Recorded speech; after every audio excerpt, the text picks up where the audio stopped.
Jasna pire soo ko bëggee fii si biir Gambia bi dawal foofu sa quality Jasna your number one stop shop.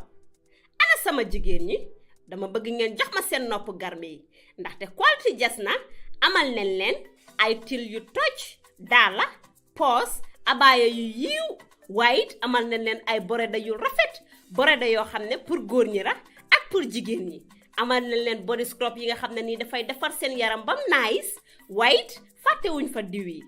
Ana sama jeeg yu pare yi quality Jasna amal nañ leen fa andi cuuraay yu neex house spray ak bépp xeetu baax pour seen biir néeg dama ne atum ren jii ku sa jëkkër mere ku ne yow la neex ndaxte quality Jasna ñëw na si dëkk bi pour defar sëy yi. Makeup artist yi bàyyi leen gannaaw ñu ngi leen fa amal ay makeup product yu quality waxu leen léegi nii foofu sa Westfield jàkkaarloog monument bi wala nga jokkoo quality Jasna si 250 01 24 ak quality Jasna taaral sa bopp taaral sa néeg waaye it bégal sa alaaji aas.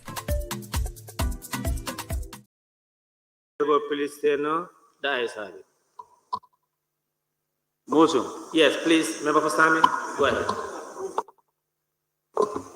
Thank you very much, Honorable Speaker. 53E, I hereby propose this national... Propose or move a motion? 53E, move a motion, National Research and Innovation Fund Bill 2024 be committed for Education Committee, ICT and Training.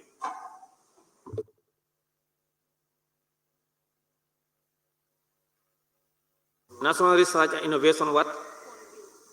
Fund. Bill 2024. Any seconder? Member for Foni Bondali. Thank you, Honorable Speaker. I rise to second the motion.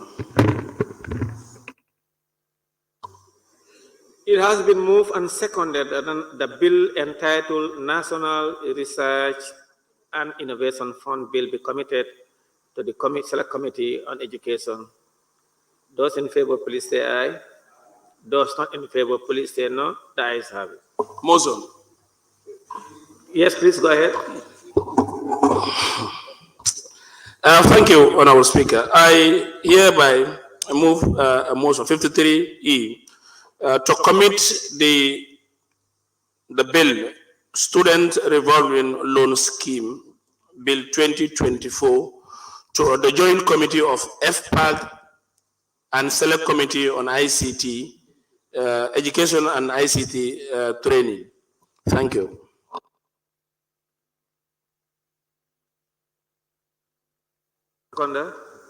Member for Tumanna. Honorable Speaker, thank you. I rise to second the motion. Yes. It has been moved and seconded that the bill entitled Student Revolving Loan Scheme Bill be committed to a joint committee of Finance and Public Account Committee and that of Education of the National Assembly. Those in favor, please say aye. Those not in favor, please say no. The ayes have it. Member for Woolly East. Thank you, Honorable Speaker. I rise to move a motion on 53E to commit the Interpretation Amendment Bill 2024 to the Subsidiary Legislations Committee for scrutiny and report back to the plenary. Honorable members, is that the subsidiary, the bill is owned by the Subsidiary Legislation Committee?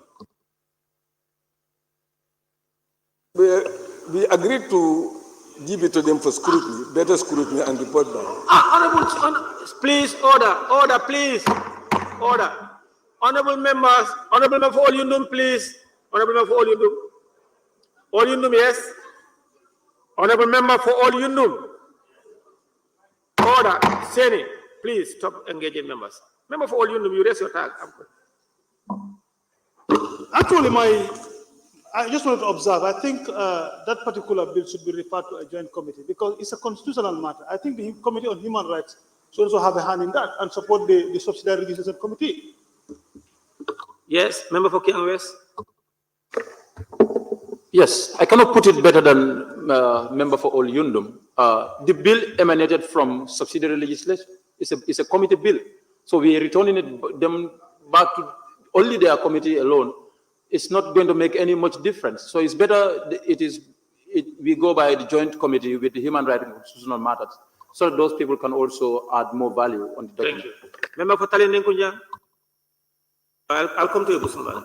No, just to say that the bill emanates from the committee, it's not a reason. For me, I don't think that should be reason to say that it's not be referred to them. Have they exhausted all the steps in terms of consultation of all stakeholders with regards to the bill? If they have not done yet, then that means this is one step. They have not just done the one step. So it's the most appropriate thing is to refer it back to them so that they concluded all the consultation they needed to do to inform the parliament again. I don't see any reason why human rights should be involved. Thank you. Member for Busumbala, you have the floor. Yes, I think I will subscribe to Honorable Talinding. I would prefer them to be part of the committee, but let the bill be committed to both subsidiary and that of human rights. Thank you. Member for Fonyi-Kansa, I'm not going to give you the floor. Yes, thank you very much. No, I'm not going to give you the floor. You are part of the decision makers. Allow members first. Me? No, I will not give you the floor now. So just withdraw it. Okay, withdrawn, sir. Thank you. Member for Latikunda. Thank you very much, Honorable Speaker. I think where many honorable members have failed to understand this consultation was not inclusive, it was not extensive, it was only limited to the legal department of the National Assembly. So now recommitting the bill back to the committee will allow the committee to make a wider, inclusive, public and extensive consultation where we are going to call many institutions to have face-to-face interaction with them. Thank you very much. Member for Brikama South, then I'll make. Thank you, Honorable Speaker. I think it is a simple matter because it is emanating from the subsidiary legislation. And when a bill is committed to them, they have every right to extend if they don't have the limited time in order to exhaust all the consultation. But now if we are sending it, let it be a joint committee with the Human Rights and Constitutional Matters so they can explore every consultation and report back to the plenary. It's better.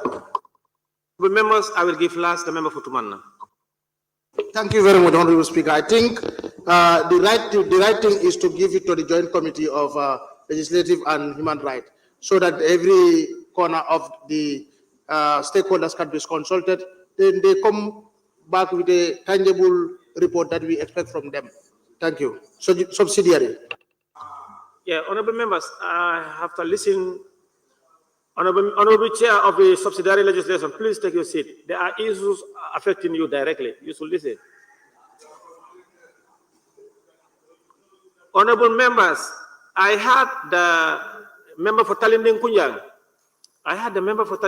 Submission. Please, member for Latikunda Sabi, there is things before you. Stop this engagement and listen to members so that you take note of their contribution. The submission of the member for Talinding Kunjang and the member for Latikunda Sabaji is weak. It's very weak. The member for Latikunda is the owner of the bill. And if he knows very well that, I said, now I'm coming.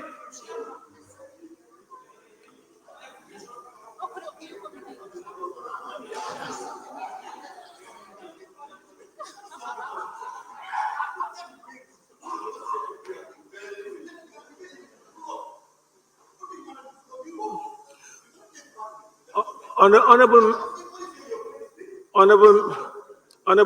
members, the bill is coming from member for Latikunda, and he's telling us that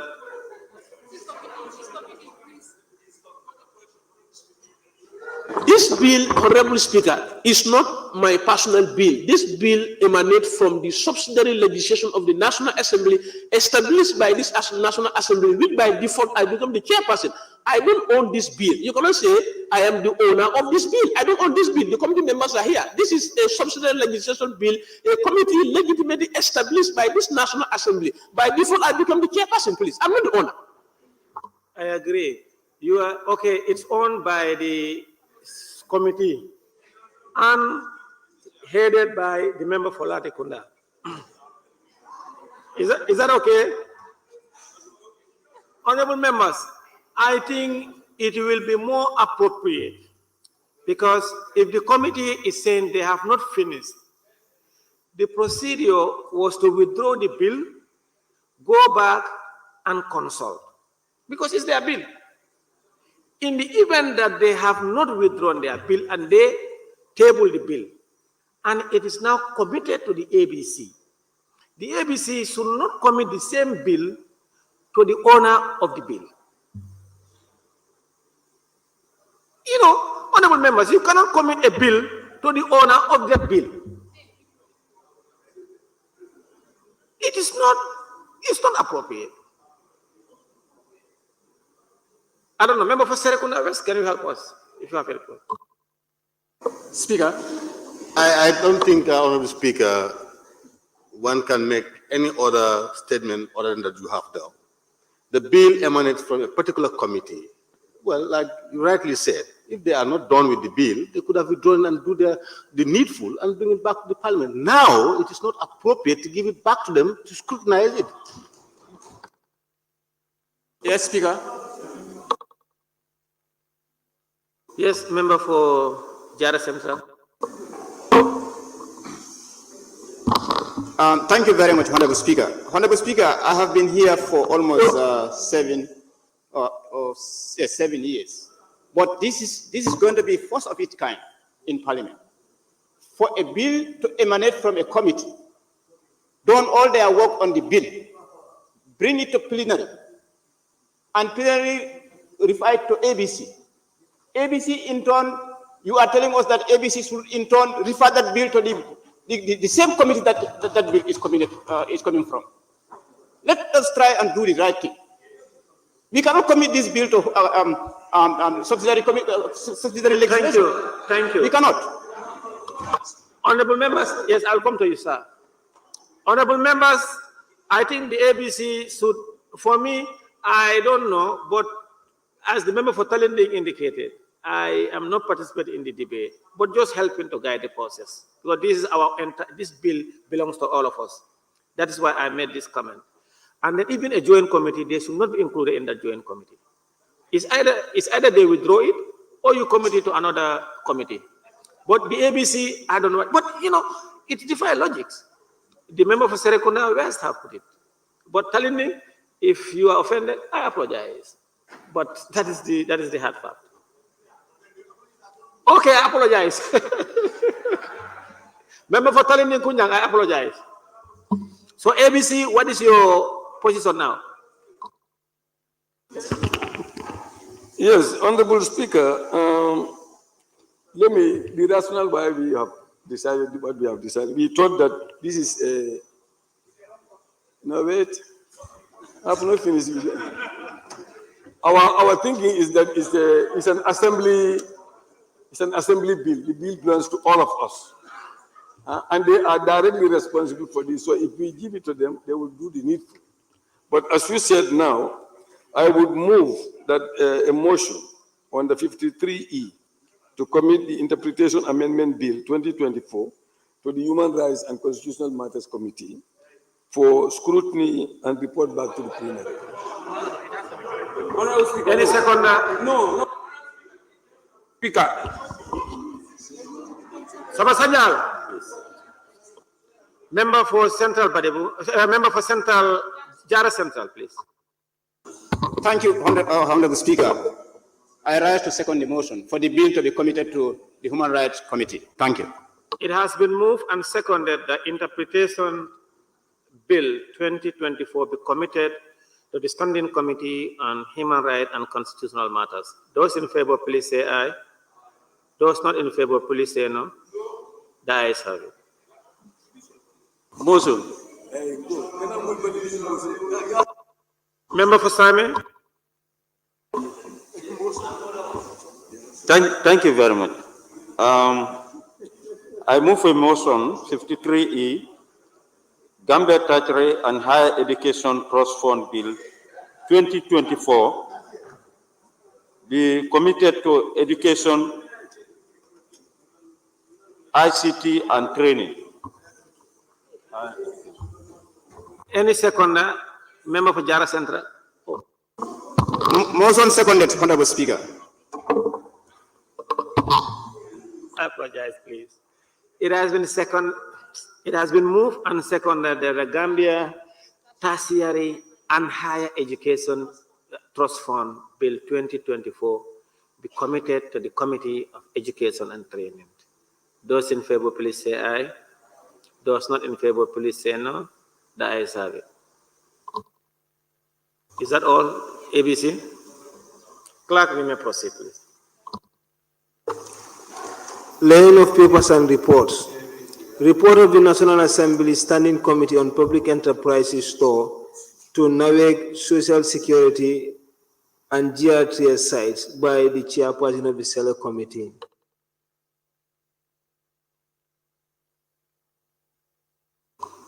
Chair.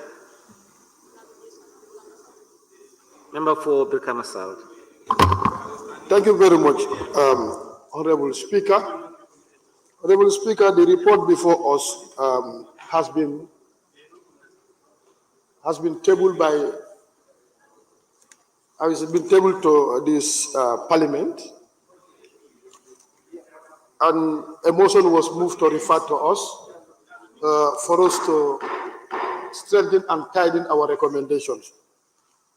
Because of that, I am going to give a summary version and that of the recommendation that we have made some adjustment and tidying up. Since we are allotted with only 1 hour, I will start with the chairman's statement. That is the National Assembly Standing Committee on Public Enterprise, PEC, hereby publish the outcome of its tour held from the 10th to the 20th July 2023 on scrutiny and oversight on selected SOEs. This exercise was because of 2 performance audit reports by the National Audit Office on NAWEG and Social Security on the provision of water in urban, peri-urban, and industrial growth centers and the management of Social Security Fund, respectively. The said report was presented, scrutinized, and considered by the committee with recommendations. As a result, the committee embarked on the tour to track the level of implementation of recommendations that were made by the National Audit Office and the committee. During the exercise, the committee also took advantage of visiting the Jambur Solar Project, Farafenye, Basse Power Plant, OMVG, Soma Station, and the Brikama Power Plant. Also, the team visited GRTS to gather first-hand information in guiding the committee on scrutinizing their annual report. The sole objective of the statutory exercise is to enhance transparency and accountability with a view to ensuring that the government of the Gambia and all the public institutions and agencies are accountable to the Gambian people. The Standing Committee on Public Enterprise is determined to do whatever it takes to hold the SOEs accountable to the citizens by ensuring that proper public finance and management policies are implemented. It is imperative that as servants of the people, we all conform in our action, words, and attitude to best financial management practices. The aim of PEC engagement is to ensure transparency, probity, and openness in all PE's finance with taxpayers' money. It is equally intended to hold heads of PEs accountable for their action or omission, thereby ensuring that they deliver valuable service to the populace in an effective and efficient manner. Acknowledgement. The Standing Committee on Public Enterprise wishes to register its thanks and appreciation to the National Assembly Authority and the Office of the Clerk for their support in making this tour a success. The institutional support has invaluably contributed to enabling the committee to perform its responsibility as mandated by 1997 Constitution and the standing orders of the National Assembly. Equally, the committee is indebted to the team and that accompany it throughout the management of the SOEs visited, and all the stakeholders who contributed to the success of this tour, directly or indirectly. The committee appreciates the time and the information that was provided by the people on the ground to all the sites visited during the tour. In addition, the committee appreciates the effort of the support staffs of the committee, including the subject matter specialists, clerks, research officers, communication officers, and the driver. Finally, the committee wishes to commend all the honorable members for demonstrating a high sense of commitment and dedication throughout the tour. Honorable Speaker, the introduction, the Standing Committee on Public Enterprise is a portfolio committee responsible for performing oversight on activities of public state-owned enterprises. This mandate is vested on the committee by the National Assembly under Section 109 and 175, Sub 4 and 5 of the 1997 Constitution of the Republic of the Gambia and the Standing Order 97 and 122 of the National Assembly. The committee has a responsibility to receive and scrutinize report, i.e., audited financial statements, annual report, performance audit, periodic report, for consideration and commissioning site visit to gather information that is sufficient for it to render advice on how these SOEs should conduct their affairs to promote efficiency, transparency, and probity in all their undertaking. It is in this regard that the committee conducted a tour of some selected SOEs, including NAWEC and Social Security, whose performance audit was considered by the committee. This has provided the committee with first-hand information on implementation of recommendations made by the NOA. The exercise has also equipped the committee with information on current state of affairs for the SOEs. Then we go straight to the recommendations. Recommendation on page 36. The committee recommends the following. 7.1. Proper fencing and leasing of all NAWEC properties and update the committee on the progress made in December 2024. 2.2. Going forward, NAWEC to ensure that there are functional chlorination plants in all their water treatment facilities. 7.3, NAWEC provide basic operational training for technical staff, especially those in the provinces. This will equip them with basic skills and ability to do basic maintenance when the need arises. 7.4, where applicable, there should be a clause for step-down training of knowledge transfer to NAWEC staff in all the contract documents that the institution undertake going forward.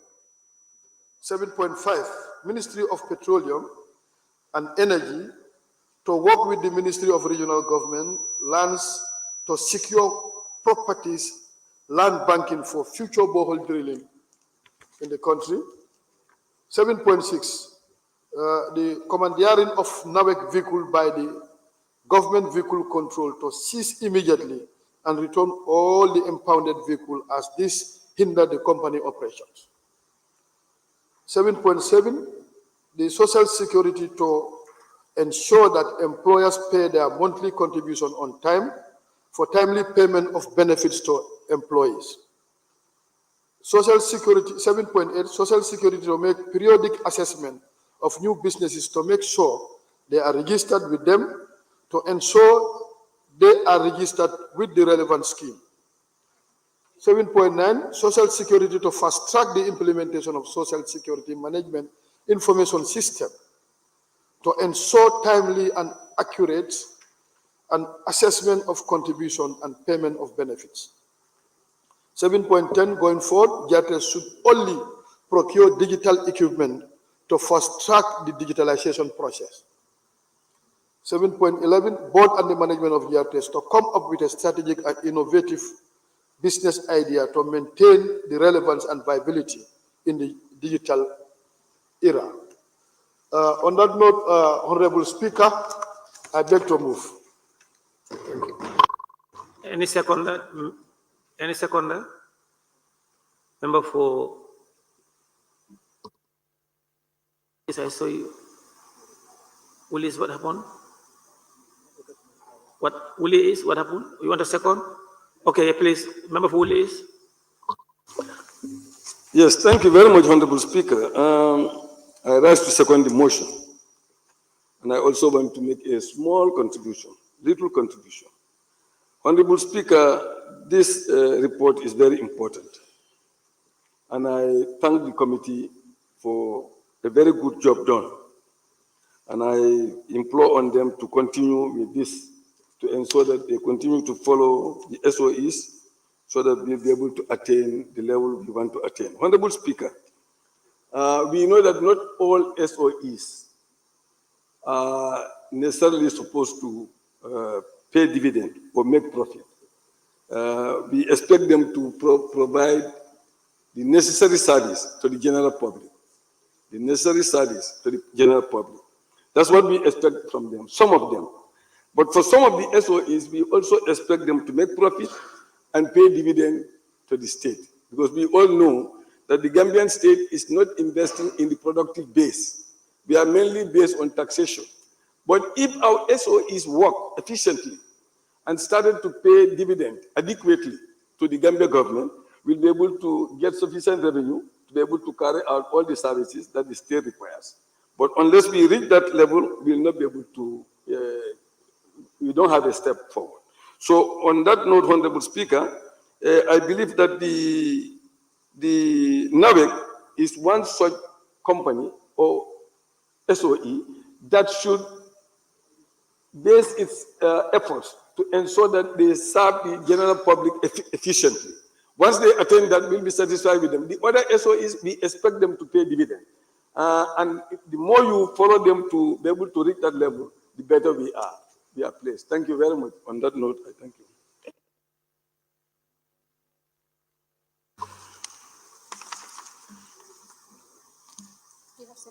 Okay. I now put the correction. It has been moved and seconded that this Honorable Assembly do consider the report of the National Assembly Standing Committee on Public Enterprises toward NAVEC, SSHFC, and GRTS sites. Those in favor, please say aye. Those not in favor, please say no. The ayes have it. Any honorable member who wishes to take part in the debate will do so by show of tag, beginning with the member for Combo East. Thank you very much, Honorable Speaker. Honorable Speaker, I must first commend the committee for their laudable oversight functions. Honorable Speaker, I must contribute on the GRTS. I have just read the reports on GRTS, which states that they have been running up with analog systems. And these analog systems and the frequencies were not put in place, whether they are still maintaining the medium wave frequencies or they are using the FM band frequencies. With that, Honorable Speaker, it is also not made clear and stated. They are complaining of their shortfalls in their facilities and their structures. But also it is being made understood that they were one time occupying a facility in Bonto, which was running their transmissions.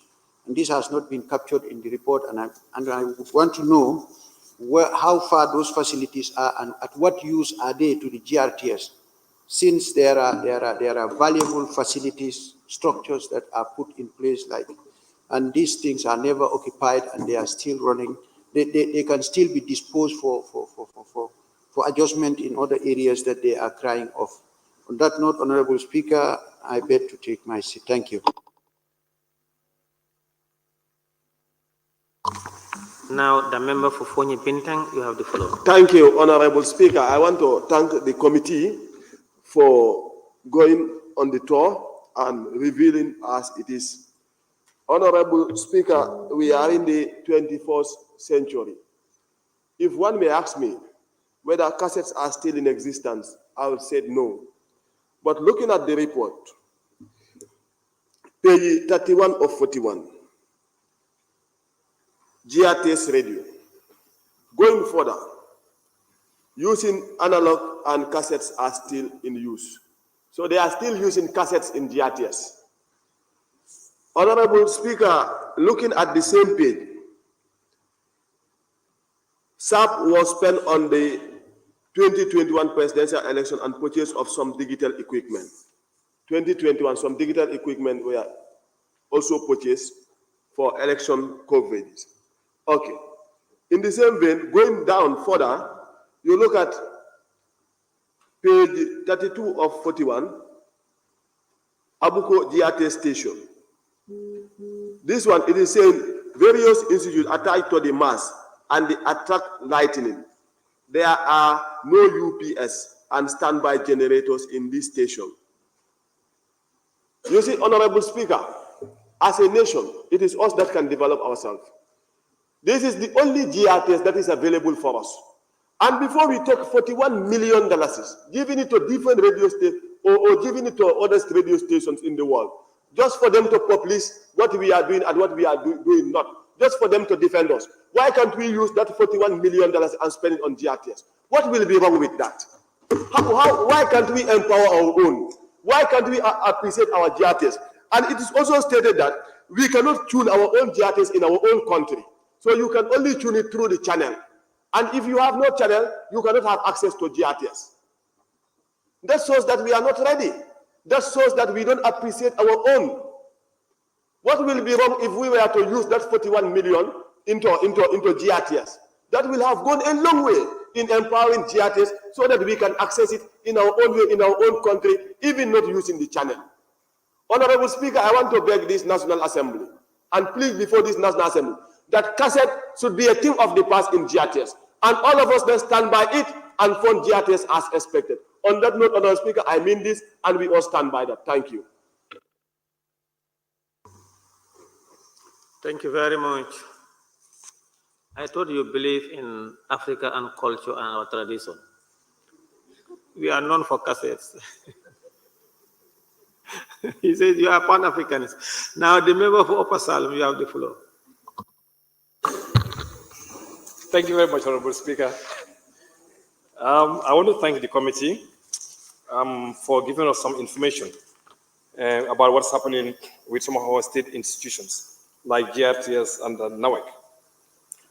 And I think it's important, at least for us to know some of the challenges they actually have, and maybe some of the successes also they have scored for the past few months or years.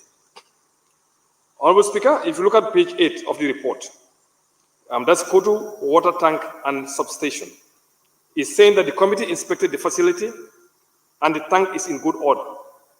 The committee was informed that the tank is supplied by Sukuta Water Treatment Plant, but at the time of the visit, it was not in use. So I'm not too sure exactly what they're trying to say here. First, you are saying it's in good order, and the second, you're saying the tank is not in use. So how do we know when it's not in use? So I need the chair to help me understand what they mean by that. And secondly, also on the same paragraph, it's actually saying that water actually is not being stored because of the need for the population. So water just come and then just go to the population. So water is not being stored. So how do they know that the tank actually is in good order when the tank, in fact, is not even in use? Going further, Honorable Speaker, if you look at the Sukuta Treatment Plant as well, here we are seeing that the committee was informed that the plant is part of the Exim Bank project. As far as I know, Exim Bank is an import and export bank that finances projects. So I'm not too sure if the project itself is Exim Bank project, but the bank actually financing a project itself. So maybe we need to get some clarification on that. Is the actual project Exim Bank project, or Exim Bank is the one that's actually financing the project for NAWEC? Going further along, Honorable Speaker, I just go straight to the, on page 30, on the GRTS itself. He's saying the Director General informed the committee that it is an international recommendation for TV stations to operate digitally. GRTS is working towards this, and it has established an institution called Digital Gambia Limited, DGL, to support this process. Currently, it is fully funded and operated by GRTS. However, in our budget, 2024 budget, DGL is a subvented institution, not directly funded by GRTS. We have approved their budget, and if you look on the budget for 2024, you realize that DGL actually is a subvented institution by the government of Gambia and not GRTS. If GRTS is supporting them, fine, but they have a subvention in the budget. So maybe the committee need to reconcile that to ensure that we get the correct information. But I'm sure, because it was part of our committee when they came, we know about them, and we know that they are a sovereign institution like any other sovereign institution in the Gambia. Now,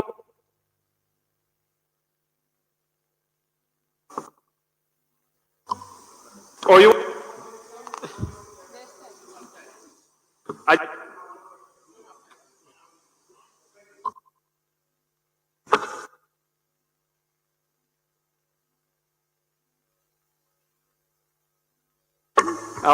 thank you, Honorable Speaker, for your generosity. In the recommendations, Honorable Speaker, that's on page 36, it's saying that the committee recommends proper fencing and listing of all NAWEC properties and update the committee on the progress made by December.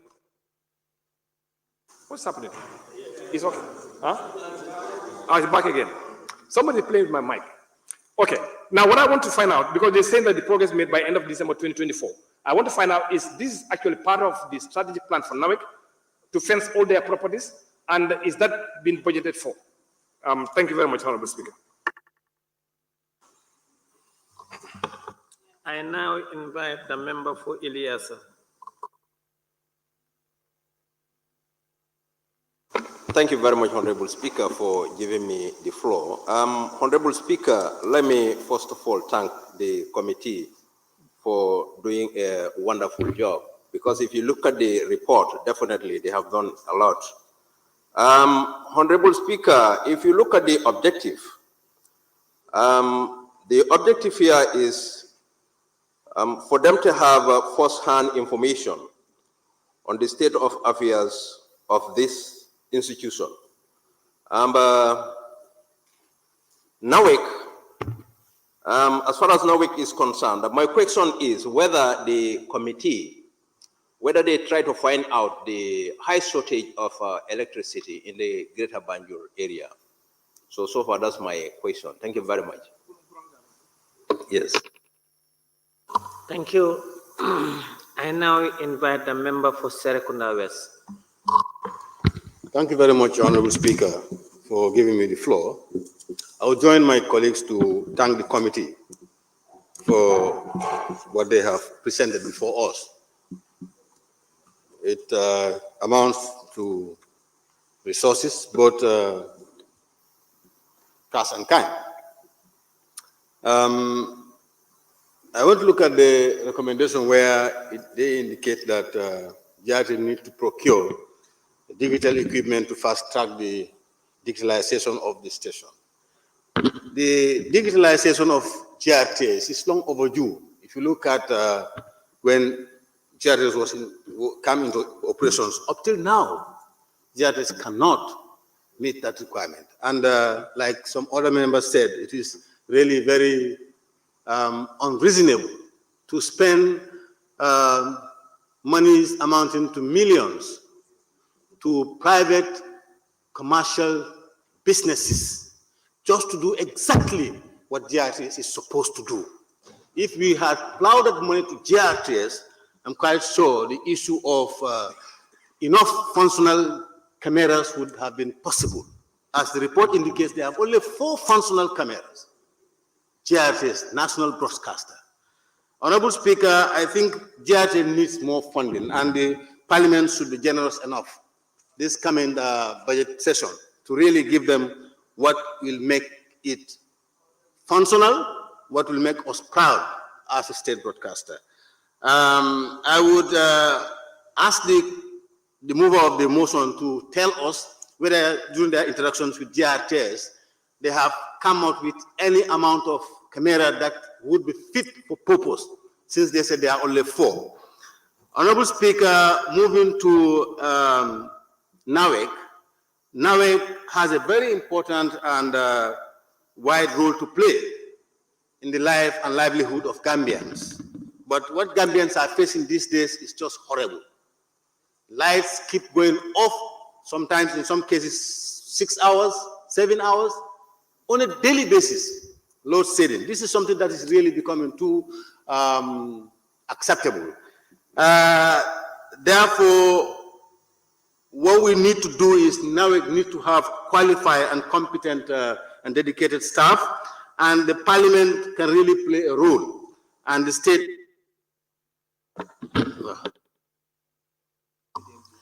Member for Stani Mentreng, you have the floor. Yes, thank you very much, Honorable Speaker.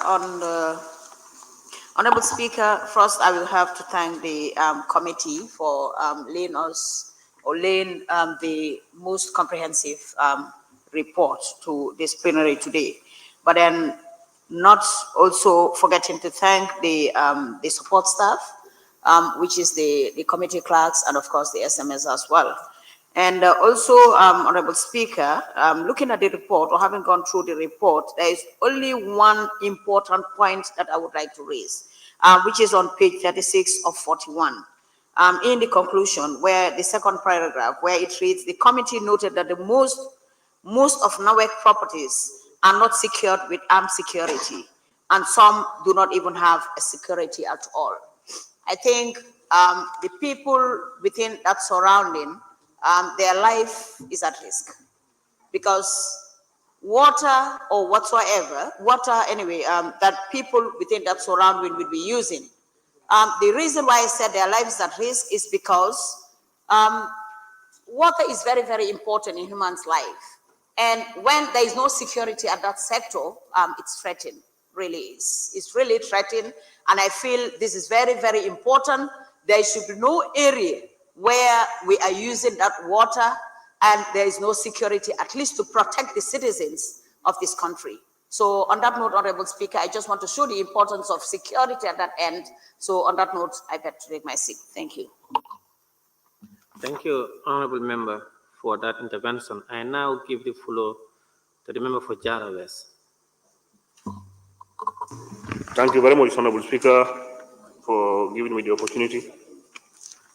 Let me also use this opportunity to thank the committee, through the chairperson, for a very detailed report. Honorable Speaker, without wasting more time, I have an observation on the Mansa Konko Water Treatment Plan, which says it was commissioned since 1990, and there are only 2 boreholes with a combined capacity of 140 cubic liters per hour. It says again, there is a functioning water tank,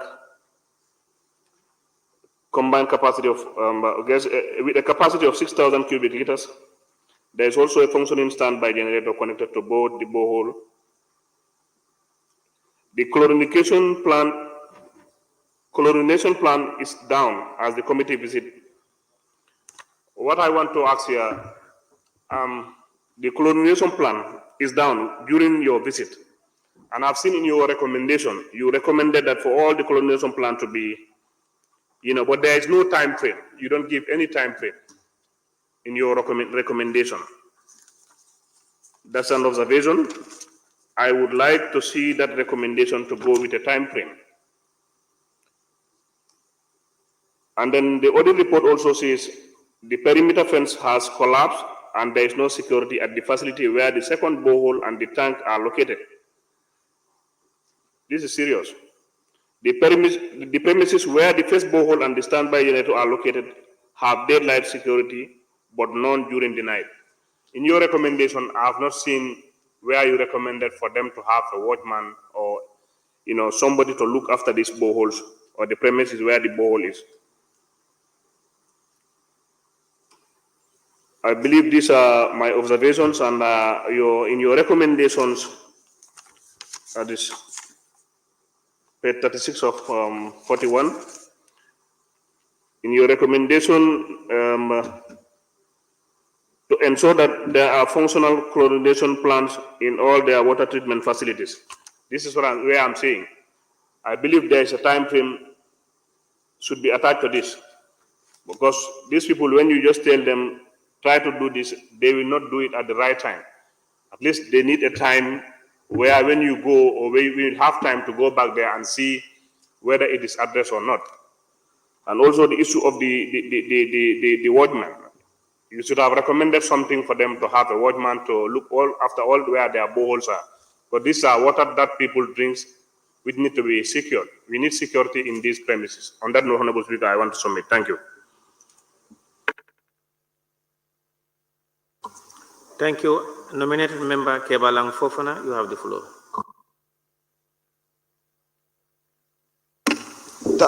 Thank you, Honorable Speaker. Honorable Speaker, to start with, I will join my fellow honorable colleagues to commend the committee for really looking into the report, the state of affairs of NAWEC, Social Security, and GRTS. Honorable Speaker, first I want us to look at the mandate of the committee as prescribed in section 175(4) of the Constitution. Honorable Speaker, with your permission, I will read. Section 175(4) of the Constitution reads, within 6 months of the coming into force of this Constitution, an act of the National Assembly shall establish a committee to monitor the operations of public enterprises and shall prescribe the manner in which such enterprises shall be accountable to the National Assembly and shall conduct their affairs in order to promote efficiency, transparency, and probity. And if you look at section 97 and section 122 of the standing orders, fulfill that. So which means the mandate of the committee and all other committees, or this particular committee specifically, is to ensure that public enterprises operate within the ambits of what? Efficiency. Operates within the ambits of accountability and transparency, because part of their mandate is not only, part of the mandate of public enterprises is not only to provide services to the public, but also pay dividend to the state. So the report is apt. It has given us findings, and it has given us recommendations. But my question is on the efficiency, because there is nowhere in the report that I've seen a correlation between the strategic plan of NAWEC or GRTS or Social Security correlated against where they are today. We are an oversight institution. If we go to the basics, we wouldn't find much. But for example, if we say the Koto Power Station produces 27 megawatts of electricity, and the demand in that catchment area is 26 megawatts, strategically, what is NAWEC doing to fill this gap? The report should have looked at that. If we say the water power plant in Mansa Konko, there are chlorination issues, what is the strategic operation of NAWEC? Because if we visit the offices, we ask them questions, they will give us answers. But their strategic plan should depict their long-term future. And we make a correlation with that, with what they are doing immediately. That should be able to inform us whether they are on the right trajectory. Please go ahead. Yes. To do justice to the report, Honorable Speaker, the committee have done well, but my advice to the National Assembly itself is, let's look at the format in which we do the reporting. If not, we will leave a lot untouched. We have audited financial statements. Those go into the basics. We will have their activity reports. But if we do the oversights on the reports themselves, their strategic operations, their visions must correlate with what we have on the ground. If not, at the end of the day, we'll come with a lot of narratives. And these narratives, year in, year out, they will come being what? Repetitive. Because there will be no correlation between what is happening currently and what their long-term vision is. Honorable Speaker, on that note, I would finally say bravo to the committee. And then, I will urge my fellow parliamentarians to really look at the recommendations and see how best do we enhance them. Thank you. Thank you. Now, the member for Basse, you have the floor. Thank you, Honorable Speaker, for giving me the floor. I also have to join my colleague members to thank the committee for doing a good job. But I have a concern on the report for Basse NAWEC, because Basse make me to be here to represent them. And in their statement from the committee on the report, you said there is a security guard for Bohol 1, both day and night, but there is none for Bohol 2 and the tank. You go to paragraph 2 There's a little bit contradiction. You said there is also a dump site around Bohol. One, the NAWEC officials indicated that this dump site was cleared at NAWEC cost, but they do not have the power to stop the community from the dump site. As indicated, you said there is security both day and night at Bohol 1. And now this dump site is also at Bohol 1. So I believe if there is a security and the alert was people are throwing waste around that end, I think the officials of NAWEC should have also indicate or alert the security to be vigilant on those areas. And as Honorable Jara West indicated, these are concerns which we expect they should have reflect on the recommendations, because it is a similar thing that affected one of the boreholes in Bundum Borehole until they have to lose that borehole. They have to relocate the borehole for somewhere else. So it means if it persistent continues, they might easily lose this borehole also, try to look for a land to drill another borehole.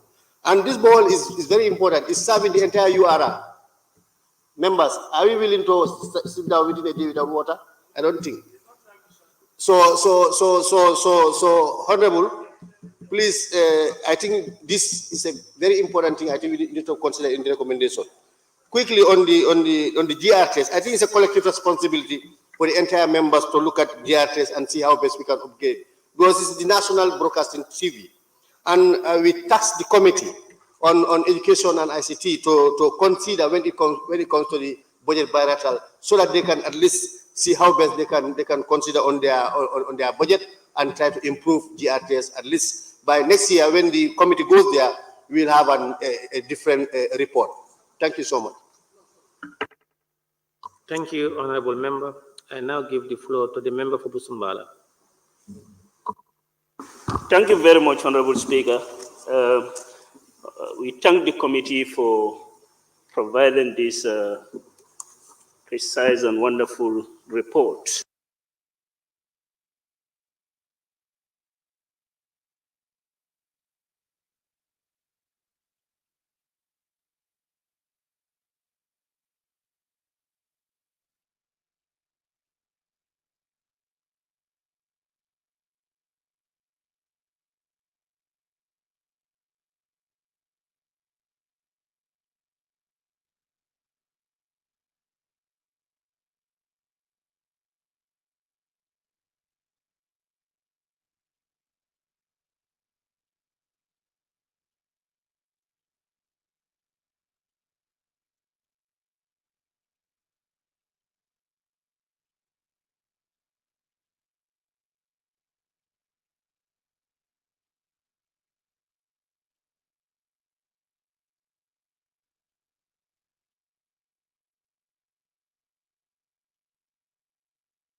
NAWEC are very, very important.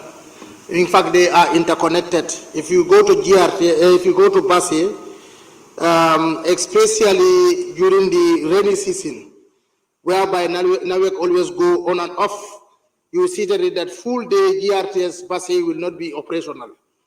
So I think that is very, very important for the recommendations of this committee to be implemented, because even the premises and the premises of GRTS in Basse is not in good condition. So of course, your finding doesn't show some of those things there, but those are also very important because if you even go there, you will see their fence is falling apart. So you will see that that is very, very important. And NAWEC also, as I stated, like when it is in the rainy season, then you'll see about 2-3 days or even 1 day, you'll see that GRTS in Basse will not be operational simply because of there is no electricity and there is no fuel. So, and one thing also, the NAWEC also is also bearing a huge burden, because if you see the Basse power station is the one supplying both URR and CRR. I don't know if whether the officials in NAWEC in Basse, they complain about the burden, because as stated here, it is the one that is supplying both URR and CRR. I'm seeing that is too much for the power station in Basse, because URR alone is very, very big for Basse power station to supply. Not to talk of CRR up to Jareng. So I think that is I don't know whether that has been reflected in their complaints, that there are too much of burdens on the power station. So no, of course it's CRR Wasu and then Jareng. No, what I'm saying here is to Basse to Jareng, and then you have Basse to Wasu.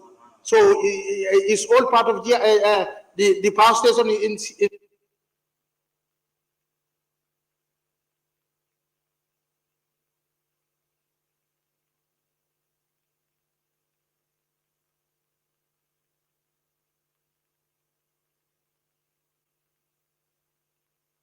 Okay, thank you very much. So, I just want to know whether the officials there, they complain about too much of burden on the Basse power station. Thank you. Observation, Honorable Speaker, if you allow me. Who are you observing, the Speaker? Yes. No, not the Speaker, but it's a general observation that I realized. There is no Speaker on the floor yet. No, I didn't want to interrupt him. No. That's why I waited. No, if you are to observe a member speaking, allow him through your mic. If he allows you, you go ahead. Okay, now I want to observe the Speaker.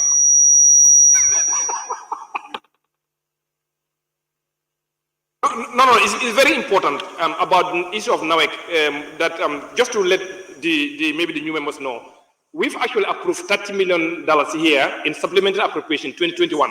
No, exactly, in supplementary appropriation. So it's not like Parliament did not actually know, but it was here and it was unanimous that all members agreed that we need to support them, and we approved $36 million for them. Yeah, in this chamber here in 2021.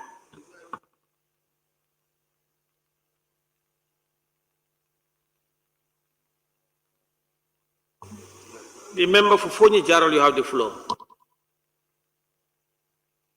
Thank you very much, Speaker. May I also join my colleagues to applaud the committee for a very good job done.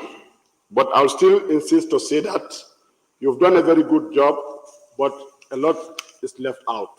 There are a lot of hidden things within our state-owned enterprise that you need to dig out to find out. The problems are far beyond what is mentioned here. We all experience it, even the employees at all, in all these state-owned enterprises are feeling it, and we are feeling it. Like even what that of electricity. We are told that maybe now electricity, there is an increase, maybe within the settlement areas or villages or whatever. But if you look at what is being provided, the capacity of the electricity, only few. Now, how many hours do we receive electricity a day? Honorable Speaker, we have to look at we have to bring back performance contract to these institutions. Like if you look at, you are mentioning about security, like when you look at this NAWEC on recommendations, it's all about protection, it's about security. So for me, definitely I don't know what to say exactly, but I think we need to dig out. There are a lot of problems because NAWEC, even to print out these things, how do we call it, bills, is even a problem. Even papers, they are sort of it. So you need to investigate a lot on these institutions to come out with definitely the problems that are definitely maybe are causing problems within the institutions. For me, it's definitely confusing. I don't even know exactly what to say about these state-owned enterprises. Thank you.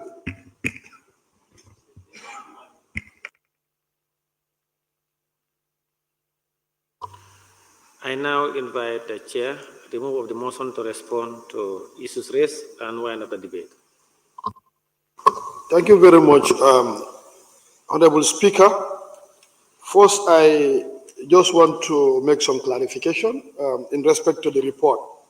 This report is informed by a performance audit that was conducted on NAWEC, water production in urban, peri-urban, and industrial growth centers of this country. The report is not directly talking about electricity, it's about water production, the water quality that we consume, and the consistency in terms of supply. So that is why we need to understand. And most of the people that are contributing are touching a lot about electricity. This is water bias and about and social security. So I will start with Honorable member from Woodley East, who talked about the issue of service production, service provision. But I want to inform you, the 14 state-owned enterprises that are under our purview have a commercial dimension, therefore they are due to pay dividends. So dividend payment is mandatory because that service is not free. Government access that service at affordable prices. Because of that one, the enterprising component, the profit that is maximized should be paid to the central government as a form of dividend. And that is one of their key mandates. The quality service provision, that is sometimes questionable, but even the services, uninterrupted service, as if you can listen to all the people contributing. So that is the one. Two common issues, you talk about Bonto. As I told you, this is primarily the service is informed, the toll is informed by water production. So this particular station you're talking about is dealing with the electricity. Fonye Bintang, you talked, I quite agree with you that the issue of cassettes in, when we visited Basse GRTS, it was quite appalling if you look at their situation. I just want to emphasize Honorable Opasalum's statement, 2021, we gave 36 million to GRTS to take GRTS from analog to digital. But during the discussion, we were made to understand the transmitters board have two dimensions since the country is not completely digital. So the transmitters they bought can play the role of analog and digital. But still, that is why in our recommendation, we made it crystal clear. Going forward, the equipment that they are going to buy must be digital so that the digitalization process can be completed. Though it is not easy, but some of these ones are ongoing. They are also captured in our resolution that we expect the finance minister to table. With Upper Salum, the issue of, if you look at this particular area, if you read it, the power station you're talking about, the committee inspected the facility and the tank is in order. The committee is informed that the tank is supplied by Sukuta treatment plant. But at the time of the visit, it was not in use. Because the demand was so high that from the boreholes, it still goes to they supply it. So the tank was not very much useful. This is what we are talking about. So, but during the day and night, when the supply becomes a bit low, so the tank will make some storage for the next issue. The tank is in good order. But due to the higher demand, so it goes straight to the distribution.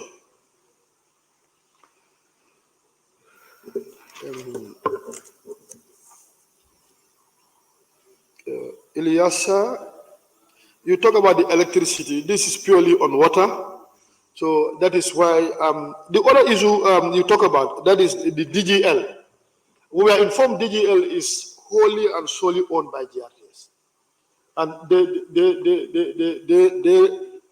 definitely support this one in terms of finance. But we are not even aware whether the government is subventing them. But that's a news to us, and we'll look at this thing. Ilyasa, the higher stage of electricity, we were dealing with the water, not the electricity. Serakunda West talk about the digitalization process. I think this is very important, and it's a concern for everybody. And that is why we have to look at it, how much. There are even this OIC, there are a lot of allocation for GRTS in order to cover. But the digitalization has been prioritized, and they are working on a strategic plan to make sure that this digitalization is completed. Salamandrang, I can't agree more with you when it comes to the issue of security. Some of these boreholes that we are consuming from, like there are areas where the borehole, the iron content is very, very key. And if you look at it without the chlorination, it is always going to be a problem. And that is why we recommend going forward, they have to emphasize that the treatment plants must have a chlorination plan, which is very, very key. But these are ongoing. Some of these things are even overtaken by event because they are doing it continuously. So, but we know that this is going to be completed. If you come to Fajara end, there are a lot of problems. The nitrate, that is why the 3 boreholes in Fajara have been decommissioned and they are getting their source from Sukuta. You go to Gunjur, the 2 boreholes are decommissioned, they're getting from Busuranding. Bansang is the problem right now. And they're really working very hard to look at the model in Janjambure that is also on the water bank, but the quality is so good that the most unfortunate part of it, the night security, is a problem. And we have engaged NAWEC to engage the defense and security so that they can have armed security to protect this thing. But this is what people are consuming. So any small mistake that can cause a lot of havoc. So which they agreed and the process is on. Jara, once you talk about the chlorination plant, that's what I made mention, is ongoing, the perimeter fence. And in fact, they have started constructing the perimeter fence. If you remember our community consultation in URR, Passe in particular, we visited Passe Area Council, the governor office. The issue of the dump site on Passe water, that has been a thing of the past. It has been resolved by now. But what is happening there is a security. There are 2 boreholes. The borehole you're talking about, that is also used as a dump site. So the security cannot do the volume of the people that come and do it there and the area council. And that is why we have engaged the area council intensively, but they are able to resolve it now.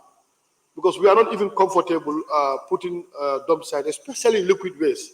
If it goes down, it can affect the borehole, and may God forbid that can be very dangerous. So thank God now that has been resolved. The issue of the perimeter fence, this is ongoing. They have a team, now they have a team that is really working on both Basse and that of Soma. In fact, Soma, we laid emphasis, because where the boreholes are, these are in Mansa Congo end, at far extreme end. So we need a security there. Honorable Member, you have 2.5 minutes. Yes, before I finish, I want to come to Kebalang. I definitely thank you, because they have to be paying dividend. That is a core mandate for them. The strategic operation, which is very, very key. And we've been looking at this thing, and this is a very good recommendation that engaging them will be requesting these things, so that whatever decision we are going to take will be in conformity with the strategic operations.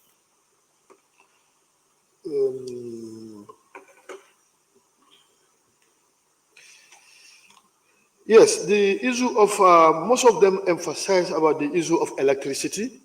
As I told you, this was informed by the performance audit on them on water production. So the toll was biased and it was topical. Water production in the industrial growth centers, urban and peri-urban areas. And that is why we don't mention about the lighting. But in our resolution, the lighting is adequately taken care of, and we expect the minister to come and respond to those resolutions, the level of implementation.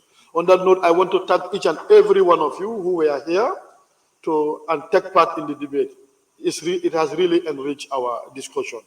And finally, I cannot forget about the able lieutenant who does the clerical job and gave us a lot of advice when it comes to procedural issues. And thanks to them, this report has been generated. We thank the committee and their director and the office of the clerk. Thank you so much.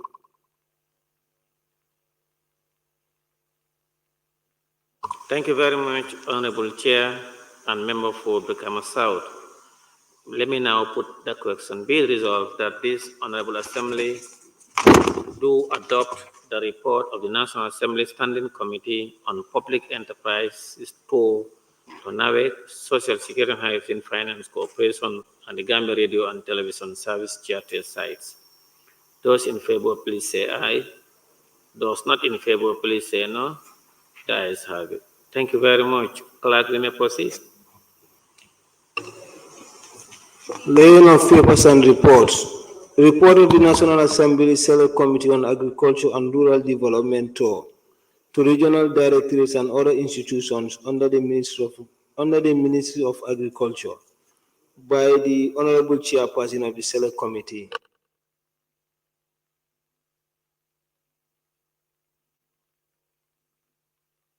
I am told that the member for Janjamure will lay the report for and on behalf of the committee.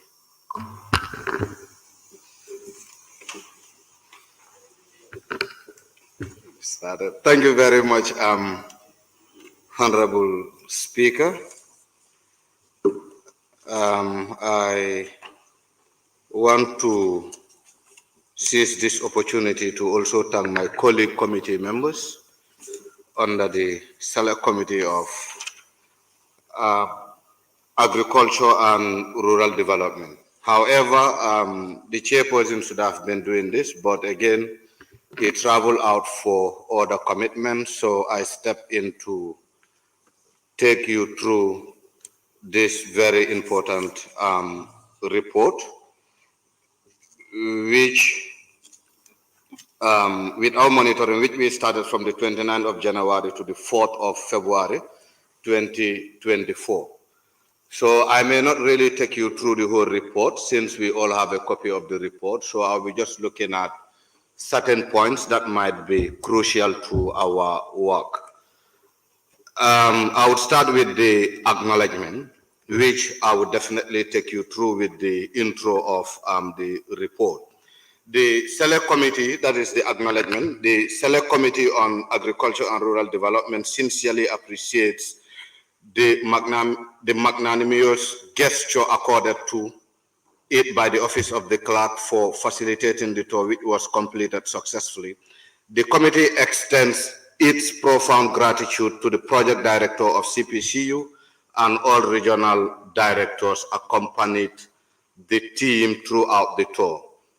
The team acknowledged the full participation of honorable members and support staff together with all beneficiary communities.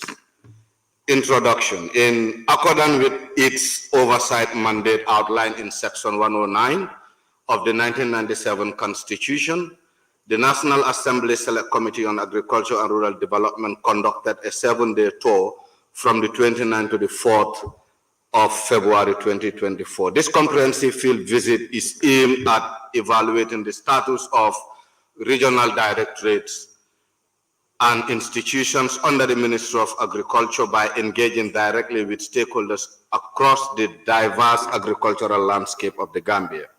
Through the first-hand immersions, the committee sought to achieve the following key objectives. 1, assess the ground level of information on how they operate at the grassroots. 2, foster collaborative solutions in open dialogue with regional officials, facilitating the exchange ideas and collaborative problem solving. 3, develop actionable recommendations based on the information gathered, ultimately aiming to enhance the ministry's service delivery and program implementation. This report presents the findings and recommendations derived from the committee's insightful interactions and observations during the tour. It serves as a valuable resource for informing future policy decisions and resource allocations within the Ministry of Agriculture, thereby promoting the advancement of Gambia agricultural sector and well-being of rural communities. Just for clarity purpose, this exercise was strictly limited to the Department of Agriculture and its satellite institutions. The team composition are as follows: Honorable Omar Dabo, the chairperson of the said committee; Honorable Amikoli, vice chairperson; Honorable Lamin J. Sane, member; Honorable Yaya Sanya, member; Honorable Asanture, member; Honorable Bakari Baji, member; myself, member; Honorable Alu Balde, member; Honorable Yunus Abba, member; Honorable Mfalle Kora, member; Honorable Sheni Jawara, member; Honorable Biram J.S. Sow, member; Ms. Alari Glenn, committee clerk; Mr. Ibrahim Ba, communication officer; Ms. Ami Baro, research officer; Mr. Lamin Ellis Job, subject matter specialist; Dr. Amadou Sow, subject matter specialist; Mr. Alpha Ejalo, subject matter specialist; and Iaya Sedi. The findings we conducted led us to various regions, and to start with, I want to start with the Central River region north. Based on the information provided by the Regional Agricultural Director, the following are some of the key findings that were made in the field in the course of our finding. One was for rice as a staple food. The other one was groundnut and maize cultivation. The other point was project interventions and developments. We also looked at collaborations with the respective sectors in the agricultural sector. I'll take you through the recommendations for CRR North, then the rest you can follow by yourselves. Recommendations for sustainable growth.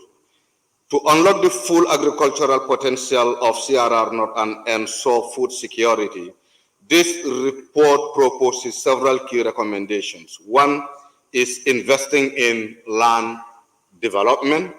Two is rehabilitating irrigation infrastructure around CRR North. Three is providing essential machinery like shaders, tracers, etc. Four is implementing bird control measures such as the use of suitable crop varieties and bird scaring techniques to minimize crop damage. Let's look at CRR South. Mobility matters, gearing up for efficiency was one of the key findings we made on the ground. The other observation we had was around the weather condition for farmers. Also, the challenges faced in production and marketing of field crops was also another observation we had in the course of our monitoring. We also observed with the extension services. Farmer field schools also was one interaction we had when we were engaging with the stakeholders. We also engaged with the mixed farming centers in CRR South. We also looked at the project partners like Wacom, Giraffe, GASP, Giraffe, and Roots, respectively. We did have engagement with their regional staffs. Also, the other partner or the other collaborators we also engaged was with the WFP and also with the local community gardens that provide school farms within the clusters. The challenges actually face around CRR North. One is staffing. It says high attrition rate to projects and other institutions. Also, mobility was one other challenge that was observed. It has been said that there were inadequate mobility for some of the workers. Also, the change in weather, more specifically, the issue of climate change was also observed. Production was also one other challenge that were highlighted. That is around limited plowing services, inadequate seeds, inadequate water supply system for gardens. Also, extension services delivery. There are also indications that there were insufficient staffing for the officials of Ministry of Agriculture, more especially in CRR South. Mixed farming centers are also faced with some challenges, more especially around some of the structures that they have, which it's been highlighted that they really need an urgent attention. Also, marketing and processing was also highlighted as a key challenge that the farmers in CRR South are facing. Recommendations: one is to implement contingency plans to mitigate high staffing attrition rate, implement integrated pest control and management strategies, encourage public-private sector partnership, upgrade irrigation and storage facilities, and provide resources for sustainable vegetable production.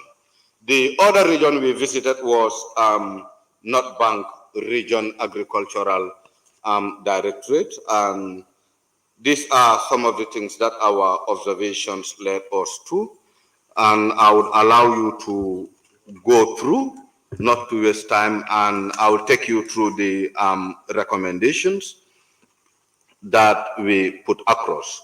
One is to ensure timely and affordable inputs. 2 is to invest farm machinery. 3 is to prioritize post-harvest infrastructure. 4 is to develop marketing strategies. 5 is to address the Regional Agricultural Directorate resource constraint. I think almost in all the regions that we visited, the challenges have been very, very similar, more especially with staffing and also availability of other resources. The other region we visited, or the monitoring led us to, was in the Upper River region. And as such, I would also take you through the recommendations that the committee made with regards to some of the observations made.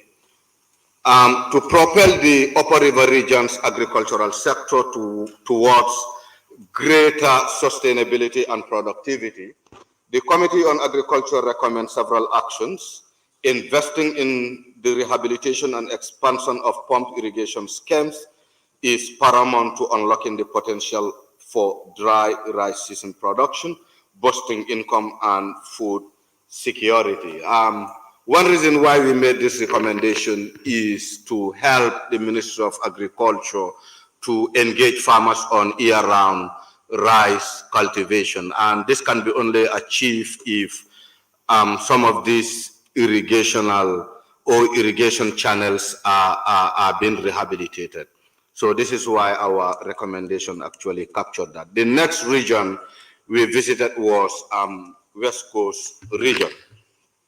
And in West Coast region as well, the observations we had were in 3 areas. One was on favorable rainfall, government projects, and as well as partnerships with other institutions that are affiliated to agriculture. But also challenges were registered, and they are as follows. One was, while the overall season brought cheer, some hurdles also remains. One is early season rainfall. Heavy rainfalls and subsequent flooding in lowland areas initially disrupted cultivation and accessibility for farmers, thereby posing an initial challenge. Pest outbreak. Pests such as fruit flies, among others, monkey cause damages to crops, particularly melon and maize. I think these are few of the challenges that the people of West Coast are faced with. Also on vegetable production in the West Coast region is a year-round activity. This ensures a consistent supply to fresh produce for local consumption and commercialization of vegetables. During the rainy season, onion cultivation took center stage due to its lucrative market value. TARUT, an NGO partnership with the Regional Directorate to establish FFS on onions, that is farmer field schools. These schools equip farmers with best practices for improved yield, quality, and ultimate income generations. They also have their field activities. I think I would leave that in your hands to really go through. Some of the projects that we have within the Ministry of Agriculture. One is the Roots project. They also engage in diverse projects around the West Coast region and the country at large. We also have GATS that are also focused on food and nutrition security. We also have the RVCTP project that are also targeting the rice growers, more especially around the value chain. We also interacted with project staffs of Giraffe, who are also contributing immensely in the area of youth and women garden growers. Challenges in the West Coast region. One, it says insufficient fuel allocation. With our engagement with the officials of the Ministry of Agriculture at the West Coast Directorate, one of the key things that actually surfaces was insufficient fuel allocation. Large region size, they also complaining that the region, that is West Coast region, seems to be very big, and they recommended that if it can be downsized or be divided into two or so. Also lack of post-harvest machinery, that is the availability of tracing machines and other post-harvest processing equipments are really scarce, and they're appealing if we can support in any way as a parliament. Also, water shortage is also another challenge. Poor office infrastructure is also one key challenge that is faced by the Regional Directorate of West Coast Region, and I think this is applied to other regional directorates according to our finding. I think one of the directorates, even we had an engagement, was in the Lower River region, where a director will dip his hand in his own pocket to buy cash power in order for the office to be operational. So I want to suggest to this plenary that still the Minister of Agriculture would need more of support from our end, especially around budget support. Recommendations, it says one, increase fuel allocations. This is one of the recommendations we made as a committee. Regional division, that is to consider dividing West Coast region into two agricultural clusters. Also investing in post-harvest equipment. In order for we to succeed in our productions, we are suggesting that we still need to invest more in acquiring the right tools and machines to give us a yield productivity. Also, borehole drilling for women gardeners is also one challenge that actually surfaced, and in our recommendation, we thought it wise to bring it forward to help these gardeners to get boreholes in order to get sufficient water. Separations of rules clearly define and separate the responsibility of center managers and district supervisors. We strongly recommended to the Ministry of Agriculture through the Department of Agriculture to work around kind of clearly defining what some of their staffs would need to do in terms of their roles and responsibilities. On conclusion, I think I would leave you to look at that. as members. The other institution we visited was NARI, that is the National Agricultural Research Institute. And some of our engagements really looks at groundnut breathing and evaluation. NARI is actively engaged in enhancing the productivity and resilience of groundnut, a crucial staple crop in the Gambia. The committee observed the following key findings: evaluation of 47 improved lines. Researchers assessed 47 new groundnut lines for their yield, potential resistance on pests and diseases, and adaptability to local conditions. 29 lines shows positive resistance to early leaf spot, highlighting their potential value for farmers. ICGV 2216447 emerged as the highest yielding line. Honorable Member, please summarize. Okay, Speaker.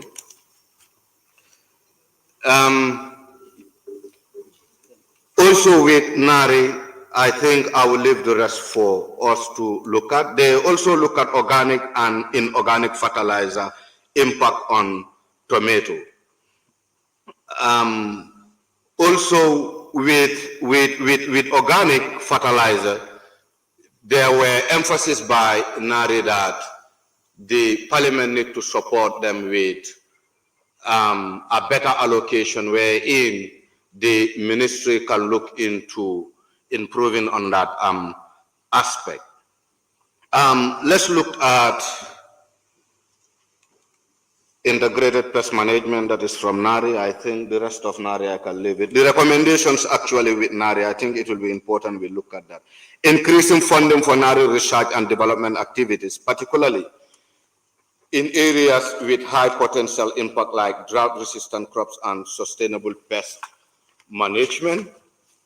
The other recommendation was enhanced collaboration between NARI and other stakeholders, continued investment in capacity building, further support for NARI efforts to develop and promote climate-smart agriculture practices were also highlighted in our recommendation.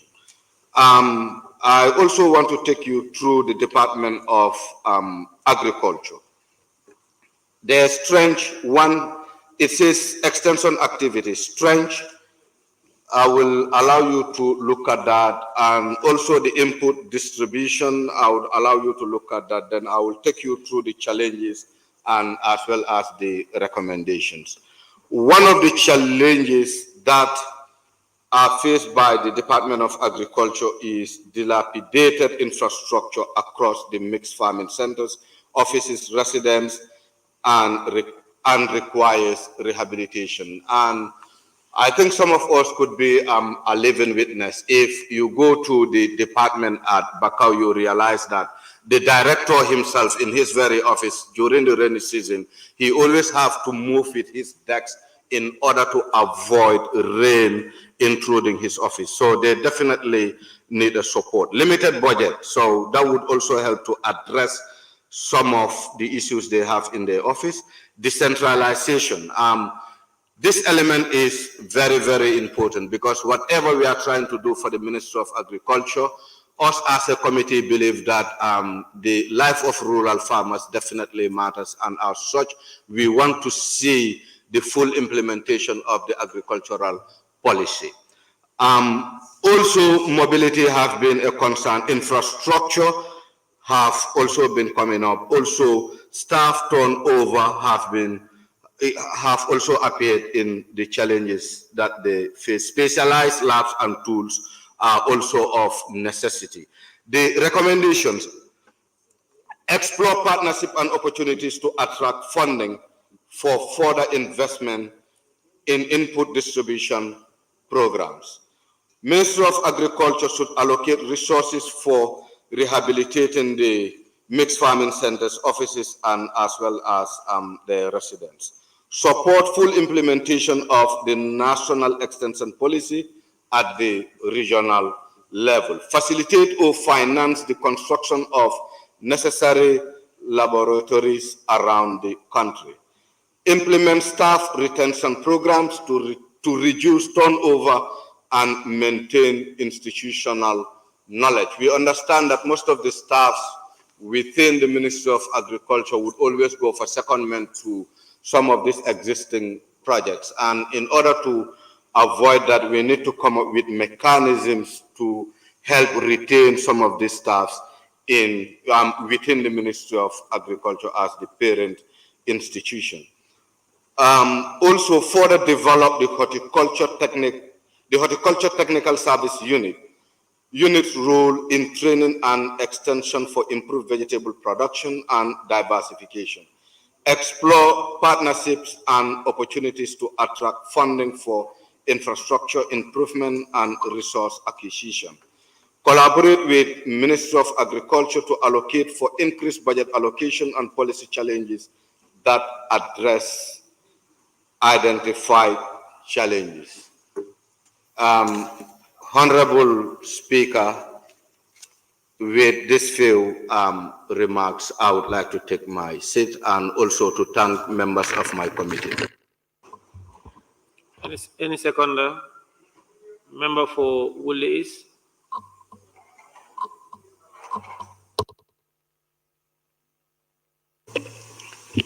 Thank you very much, Honorable Speaker. I rise to second the report, the motion. Honorable Speaker, I will want to make further comment, my 3 minutes comment on this. Let me thank the committee for a great job. This is not easy, going across the country to all these project sites to look at the issues that confront the farmers there or farming there. Honorable Speaker, if you look at it, post-harvest is a big issue, especially in relation to groundnut. Because now sometimes the rain seasons will come a bit late, and then, by the time the rains finish, the groundnut will be already mature. So if you harvest it, rain can come into it. Before, they used to make a platform and then put the groundnut on top, and then when the rain comes, it goes down. But now, if you want to do that, you have to go and harvest the forest, which is also a problem for us environmentally. So post-harvest, really, we need to look at that very seriously. Honorable Speaker, we have provided, I could remember in the 5th Assembly, I think it's 100 million to agriculture to look at the most pressing area so that they can come up with programs or even projects to see their most urgent issues to be able to address them. And one of the issues that was there was, for example, storage. All the seed stores, most of the seed stores were dilapidated. And we thought that they would be able to include storage facilities in that to be able to solve the problem, but we did not see much happening. Also, Honorable Speaker, extension service.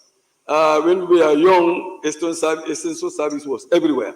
Young people were giving motorbikes, etc., to be able to help farmers to know how to grow crops and deal with issues. But now that is lax.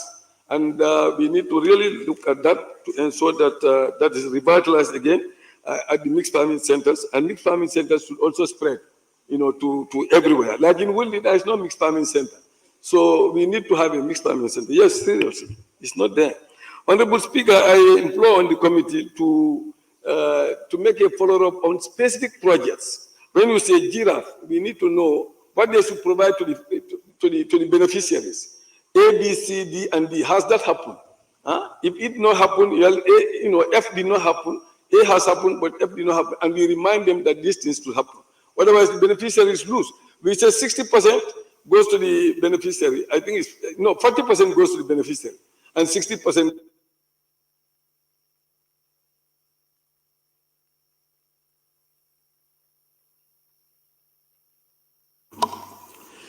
Thank you. It has been moved and seconded that this Honorable Assembly do consider the report of the National Assembly Select Committee on Agriculture and Rural Development for to regional directorates and other institutions under the Ministry of Agriculture. Those in favor, please say aye. Those not in favor, please say no. The ayes have it. Any honorable member who wishes to take part in the debate may do so by show of tag.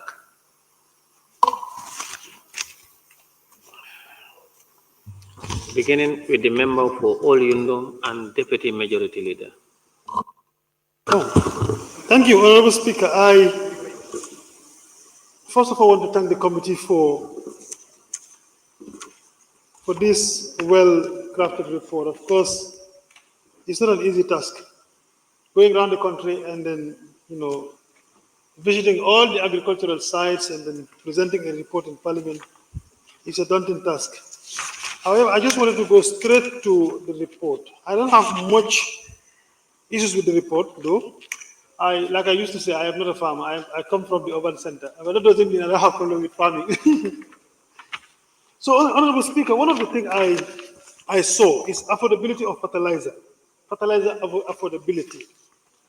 And even though government is subsidizing fertilizer for farmers in the provinces, like the committee went on a tour, I know most of the farmers also will realize that these fertilizers used to leave the borders of the country.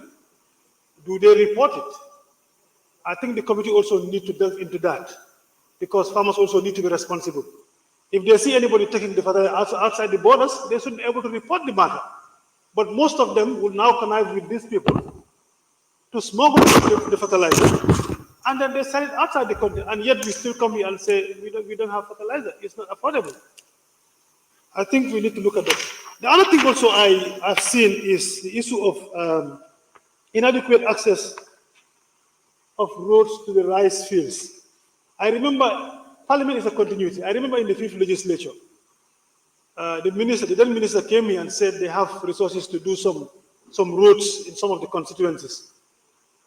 I thought the committee was going to look at that also in any of the region that benefit or consider that benefited from that. Where are those roads? Have they been constructed?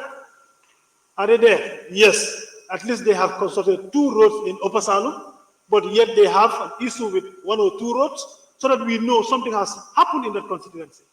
That would have helped also the National Assembly to understand that in the 5th legislature, at least money was given or projects were approved for the Minister of Agriculture to do all that. But if the report is not showing it, means nothing has happened at all, even in the 5th legislature. So I think we also need to look at that trend when we go back again. We look at what has happened before and what is supposed to happen afterward. Thank you, Honorable Speaker. Thank you very much, Deputy Majority Leader. Member for Same, you have the floor. Thank you very much, Honorable Speaker, for giving me the floor. Thank you very much, Committee Agriculture. I want to thank all the committee members, SMS, and the support staffs. Honorable Speaker, anytime we talk about agriculture, we must not forget about animals. We must not forget. And Honorable Speaker, this committee take it upon themselves. They meet all the directors. But if you look at their report, it was only centered on crops. Only on crops. And Honorable Speaker, we have approved, we have projects that should take care the welfare of animals. They should provide them drinking points and other things. But that did not feature in this report. I thought that they should have asked them about so and so project. What did they do to those communities? Or in your engagement, did you contact the farmers? Did you have time with the farmers and ask them about some of their constraints that they face? Or you only concentrate on the directors and other personnel? Honorable Speaker, when we look at the report, there are so many challenges. as the honorable member for Woolly West stated, in those days, you have Woolly West, Woolly East. In those days, there are a lot of, extension workers, a lot that assist the farmers as to how they can do farming properly. But go to rural areas now. If it is there, it's very few. And even our animals go there. The livestock assistance is very few in certain communities. And those ones are there to help the farmers when the animals have problems. So these are issues. Mobility, as you said, those things are there. You go to some of the seed stores, they're dilapidated. These are some of the constraints that most farmers face. But, Honorable Speaker, I want to tell the committee that anytime they are going out agriculture, they must not forget about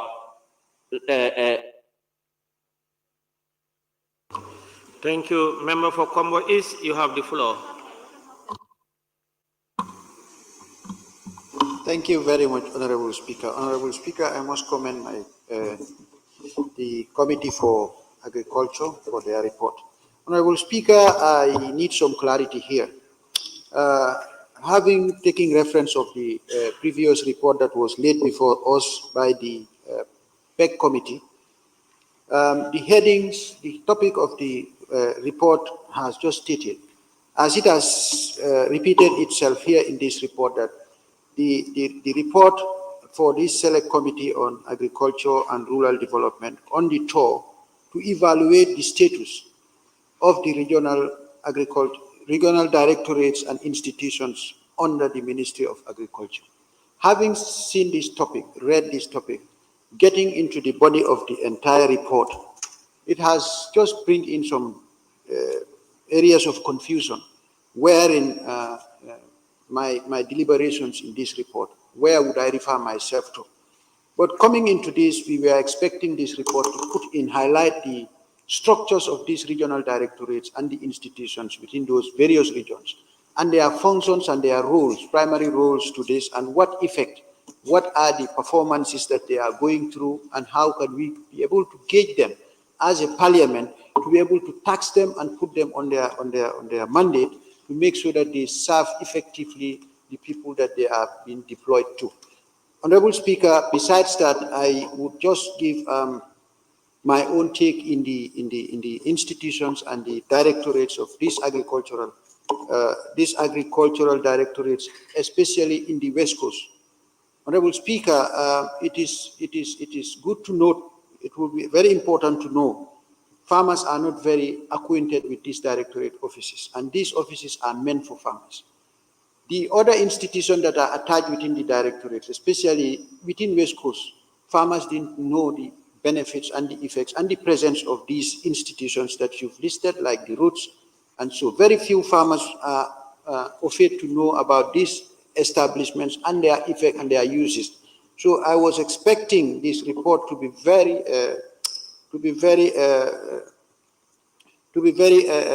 investigative, to be able to give in points wherein the Honorable House would be banking on to make sure that know what are the progresses of these departments of agriculture and their directorates. On that note, Honorable Speaker, I beg to take my seat. Thank you. Thank you.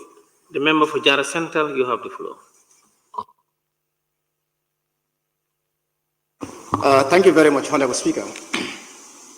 Honorable Speaker, I would also equally thank the mover of the motion, and then would equally thank again the members of the committee, the clerks who accompanied the committee, the subject matter specialists. Honorable Speaker, I will take you to page 11 of the report. Honorable Speaker, on page 11, the committee have indicated some challenges, and under their observation on page 11, Honorable Speaker, we can see that the committee, when they visited North Bank region, they were able to find out that fertilizer affordability is a very big problem and it's a major hurdle. Honorable Speaker, fertilizer, the way they distribute fertilizer, Honorable Speaker, is very cumbersome because if you look at it, like that of in LRR, the whole of LRR, if you want fertilizer, you had to come to Quinala or Genoa. Now, the people of my constituency, Jar Central, along the corridor, the Kabada corridor, let's say a village from Sasita, a villager from Sasita, a farmer, you want to move from Sasita, come down to Genoa to purchase fertilizer, or if at all the fertilizer is finished there, you need to paddle or board a car, come down to Quinala to purchase a bag of fertilizer or 5 bags of fertilizer. Honorable Speaker, this is a very big challenge. I think I commend the committee for coming up with a problem like this. They also highlighted farm machinery issues. I think in as much as we want to do away with subsistence farming, to graduate from subsistence farming to commercialization farming, we need also to focus on producing or supplying farm machinery, simple farm machineries, before we can get the actual number of tractors and power tillers we need. The former cooperative union used to do it. They will purchase plowing machines, sowing machines, and then distribute them to farmers who are not able to use tractors. So on that note, Honorable Speaker, I beg to take my seat and then thank the mover of the motion. Thank you very much. Thank you. The member for Tama South, you have the floor. Member for Tumona, you have the floor. Member for Fonyi Councillor, you have the floor.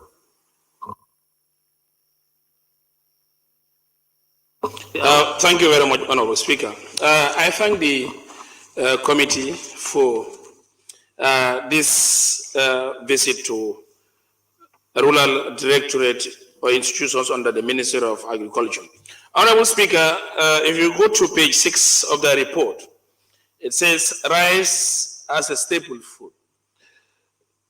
And also they've illustrated some of the hindrance in which it has also contributed to the downfall of rice cultivation, ranging from limited land development restrictions for the year, and also dilapidated irrigation infrastructure, incomplete land development. Honorable Speaker, when you go to their recommendation, looking at the first recommendation, invest in the land development by complete ongoing activities and prioritizing further development in identifying areas. There's no timeline specifically. We want also the committee to improve in this timeline on that is vague. We may not know how are they going to do this because there's no timeline specified. If you also go to 2, rehabilitating irrigation infrastructure. In rice production zones, it's essential for efficient water control and management of conservation. Also no timeline. Honorable Speaker, as I do tell members, I think it's high time for us to pass a motion in this parliament that we transfer Minister of Agriculture to SAPO. We transfer the entire Ministry of Agriculture to SAPO. So if we are talking of food self-sufficiency, and now when we also talk of farming tools, it's a challenge in this age and time. So I believe that the committee had went and see for themselves and also feel that it is impossible. Whatever we are calling food self-sufficiency, when even land availability of land is a challenge. Mechanical apparel is a challenge. And also strategies that should be put in place is a big challenge. You're talking of certain department areas where they even have CASPA or even mobility is a challenge for them. What can they inform us? Honorable Speaker, you've also talked about the extension services. They talk about some of the challenges in which training is a challenge for extension workers. Staffing also, retention is also a challenge. Most of the people do go onto projects. So it means projects are more lucratively paid than their department that they are. So they are looking for greener pasture. So I believe so. We'll only make gains when we change the narrative of Minister of Agriculture. I therefore thank you. Thank you. Member for Kiang West, you have the floor. Honorable Speaker, I just want to ask ourselves, honorable members, looking at recommendation 1, members, this question goes to us. The recommendation is explore partnership and opportunities to attract funding for further investment in input distribution programs. Page 24. How long are we going to approve loans and grants for Ministry of Agriculture in this very parliament? And at the end of the day, they become failed projects. How long are we going to do that, members of parliament? Do we question about the NEMA project? What was the impact of this NEMA project? Do we question about the giraffe project? Do we question about the roots project? How far have they gone with these projects? Honorable Speaker, staffing issue should not be a problem at Ministry of Agriculture. At the Department of Agriculture, department whose staffs are leaving the department on secondment for projects that are under the same ministry and leave those institutions redundant. We are still complaining about staffing. The minister is there who serves as a watchdog for the president and seeing that happening. Are we going to say, let's take State House to support so that president can work for citizens? No. What is the purpose of decentralization? What is the purpose of local governments and the governor's offices? What is the purpose of the directorates that we have at the regional directorates? What are they doing? No, we cannot have Minister of Agriculture at SAPO. It doesn't make sense. We have the directorates. That is the purpose of decentralization. What is the intent of decentralization? What shouldn't they do? They should represent the ministry at the various directorates. Honorable Speaker, we cannot continue. There is no free grant. There is no free loan. No grant is free for any country. If you don't pay it in cash, your policies are influenced. Your policies are determined by foreign donors. There is no free money for any country in the world. Agriculture must be serious in implementing policies, in implementing monies that are appropriated in this parliament, loans that are signed in this parliament, grants that are signed in this parliament on behalf of the citizens of this country. We cannot continue to sign any loan on their behalf or grants if they don't give us productivity. Member for Upper Salem, you have the floor. Thank you, Honorable Speaker. I'll just connect from where my brother from Kiang West actually has just ended, Honorable Speaker. Honorable Speaker, the reasons why we have this regional directorates is really very clear. They need to take up their responsibility and we must understand the objective of their creations in those regions. What are they there for? We need to understand that. Are they living up to the billing? We need to understand that. Honorable Speaker, if you look at agriculture, and I think for the most part, we've been crying for the high cost of living in this country, particularly essential commodities. But the agricultural ministry is still unable to provide for us. How many projects do we actually have in the ministry? How many grants actually have we agreed here for the past 7 or 10 years? How many laws still for the Ministry of Agriculture? What exactly are we trying to do here? And I think we need to be really very clear, and we need to also put everything down and ensure that we put everybody accountable for what we are doing. Honorable Speaker, if you look at I'll just be very specific in the Sierra North, where I came from. Honorable Speaker, I think we need to ask the question to this directorate, what is the size of the available farmland in Sierra North? What percentage of that land is being utilized right now as we speak? We need to understand. Honorable Speaker, if you go to Upper Salem, and I think I've said this many times, Honorable Speaker, We have farmlands ready for rice cultivation.